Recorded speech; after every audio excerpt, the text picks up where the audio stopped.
kinabukasan naman po ng migration date mo, mag-text po ulit si MoveIt sa inyo. Sasabihin niya na magsisimula na ang migration ng inyong account. So take note din po guys, no, kailangan meron ka na pong apps na na-download na Grab.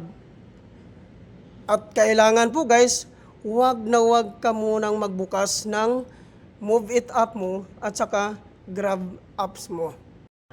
Para po maiwasan ang pagkaantala ng migration po papunta po sa ating Grab driver apps.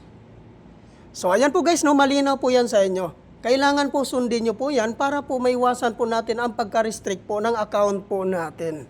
Take note din po guys, medyo matagal po ang migration po ng mga account natin. No? Halos abutin po ng isang araw. Kaya po maghintay lang po tayo. Pag once i-text na po tayo ni MoveIt, gaya po nito na sinasabi niya na tapos na ang migration ng inyong account. So, yan na po yung chance natin na magsa-sign in na po tayo doon sa Grab apps po natin. So, ano-ano po bang dapat gagawin po pag mag-sign in na po tayo? So, ngayon guys, panoorin niyo ito ng maayos guys, no, para po hindi po kayo maliligaw po.